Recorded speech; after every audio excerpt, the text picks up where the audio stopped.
Beep, beep, beep, beep, beep, beep, beep, beep, beep. Morning, morning, Jester. Yes, good morning. Oh, yes, it's a glorious morning. Middle of the night, practically. Right, okay. How are we all? Yes, hello. Got an interesting article that I found on the old Substacks. It's an article by a guy called Matt Osborne. I don't know Matt, but it's a great article, Matt. Thank you for that.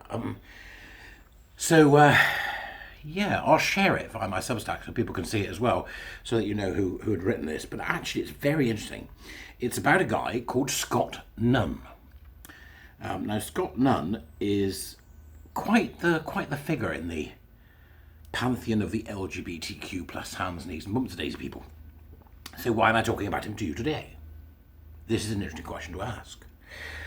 Well, because we've got to revisit somebody else. Do you recall the thrill of it all? Do you recall a few months back there was an awful character called Jordan Gray, right, some betitted bloke who on stage with a piano tinkled the ivories with his todger. You may recall. Now, but I could be on stage, I can do this, ripped all his clothes off, dragged his todger, played the, tinkled the ivories. I did a video about it. I'll put it in the doobies, all right? So we're going to talk about him just for a bit. So this guy, Jordan Gray, with all his silicon boobs, as is mentioned here in the article, they talk about that moment as if it's some kind of important thing in the trans history. This is what is being said by Matt. You know, it's important in trans history. This is an important moment when he whipped off his clothes and showed his silicon breasts and then tinkled the ivories with his torture. Right? Okay. I don't think it's important to anybody. Right, there you go. But, I mean, the idea that there's such a thing as trans history, well, there is only about 10 years old. Right, okay, so imagine if the world was like this all the time. Imagine if we'd gone back in time and it was always like this. Can you imagine how different things would be?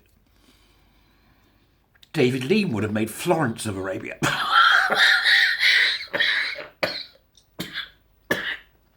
Stop it. Right, okay, so what Matt Osborne is bringing to the table here is what happened as a result of Jordan Gray involved a charity called Educate and Celebrate, which is one of the key linchpins in this cobbler's world we now live in. There was a denial from Educate and Celebrate, to whom this display of whatever you want to call it, him getting his todger out on television, this display of foolishness, that's me being kind, became a bit of an embarrassment. So what is said here is, for the charity Educate and Celebrate, it was pure embarrassment. Non-profits that work in schools are normally leery of naked men, even naked men named Jordan, Nancy or Susan. Under public pressure, they removed Jordan Gray as a patron a week after his penis-waving shenanigans on stage on Channel 4. And apparently, as far as the charity are aware, they said Jordan Gray had never gone into schools. As far as the charity are aware, Jordan Gray has never gone into schools, and the charity have never requested Jordan carry out work for or on behalf of Educate and Celebrate, either in a voluntary or paid capacity. This was announced by the trustees of Educate and Celebrate. Of course, it was a lie. As Matt says here, it was a lie. Gray had told interviewers about his work for the charity in schools. Video of Gray speaking in schools emerged. All the links are in the article. Educate and Celebrate had posted about his school visits on their Facebook page. They knew it was a downright lie. Listen, they're lying about truth. They're not just lying about something that they've done or could do. They're actually lying about the truth. So what makes us think that they wouldn't lie about everything else? Well, I'm personally not surprised. It doesn't sound like Matt is either. Educate and Celebrate had posted about his school visits on the Facebook page. We have identified someone who was there, who knows about this, but remains silent. Someone who matters more than most witnesses because of his standing in the community. We wish he would say something before it's too late. Now, this is Scott Nunn, back to the guy I mentioned at the beginning.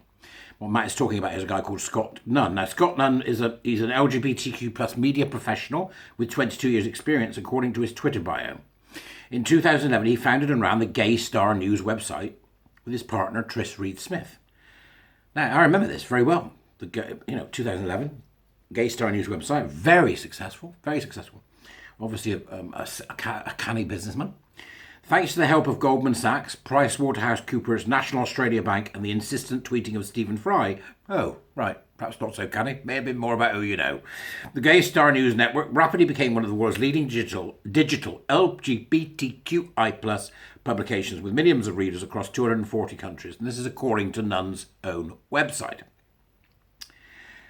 He led the sales and marketing team, and he created campaigns, LGBTQI campaigns, for world famous brands, he says, in his website. So despite setting off Gay Star News in 2019 after changes at Facebook killed traffic to blogs, and the site failed to reach profitability, Nunn's influence in the creation and capitalization of alphabetical identities has been substantial. I mean, this was a major player in the game.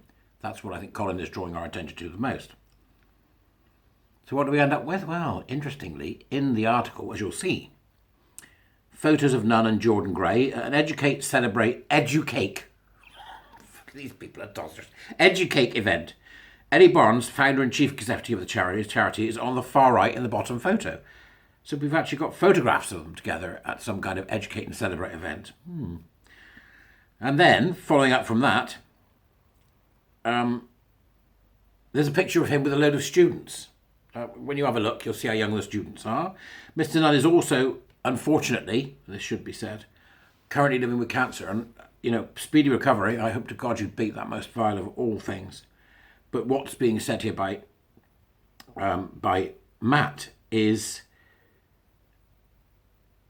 he wants him to speak up. He wants him to say something about what happened, what was going on. He wants him to tell the truth.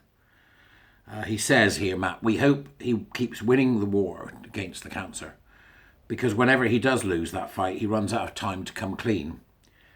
The Gay Star News website is defunct, but certain things are still visible in Google. Again, examples of what it was up to. On Your Marks, Get Set, Bake, the Great Rainbow Bake Off, for example, Educate and Celebrate. This is this trans lobbying group. Furthermore, the Associated Gay Star News GSN YouTube channel remains even better than LGBTQ+ or LGBTQI+. There is an LGBTQIAAP+ section on the channel. There's a link to it right on the channel. Because the longer the magic acronym gets, the more powerful it becomes, like the blob. Fair comment. Why else put a plus sign on it? So that it can eat everything, which is what the plus does. Matt continues, we found some interesting and questionable content that may not look so magical to historians struggling to understand the bizarre death spiral that took place over the last decade within the community is in speech marks, of LGBT activism. For example, there is this video of Jordan Gray saying that he used to be a straight man, but now he is a lesbian. I never had to grapple with my sexuality, he says, just my gender, because of course those two things are not connected. What a tosser. Except that they totally are, says Matt. I'll set him off then. Except that they totally are, because Jordan Gray is still having sex, not gender, and using his sex organs, not his gender organs, to have sex instead of gender. Remember, this person is supposed to be communicating with children. Right, that's the important point for him, Matt. Lesbians, what is not to love about this man? Why are you not rushing to join his harem? He is so very visible, is he not? I mean, this is a man who's pretending to be a lesbian. He tells men like himself they should never put your own happiness second to someone else's comfort, because making lesbians uncomfortable feels good. That's what it is. It's this LARPing man is using his power to make lesbians feel uncomfortable. And Gray wants homosexual women to be revolutionary and double the love that they create in the world by having straight sex with men. What is wrong with these people?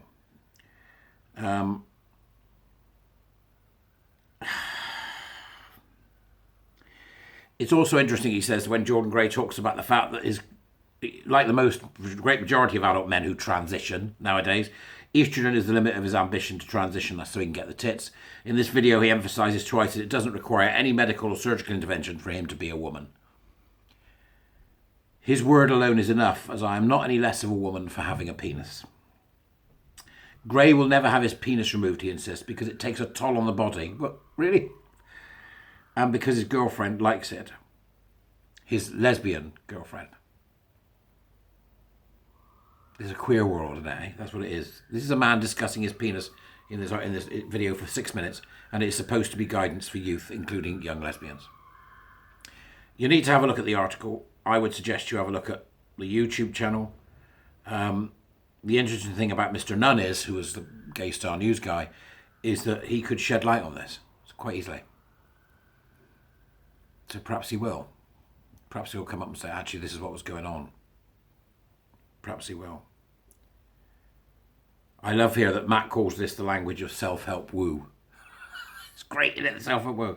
And it's unbridled lesbophobia. And Scott Nunn helped make it happen. He should talk about it while he still can. And I think Matt's right in that. It ends, we have reached out to Mr. Nunn for comment and we'll update if there is a reply. So they've asked him to reply. There are going to be people who are at the heart of this, at the beginning of this nonsense, particularly with organisations like Educate and Celebrate. So it'll be interesting to see what comes next. But have a look at the article and see what you think. It's the return of Piano Penis Man. I wish you luck. Ta-ta!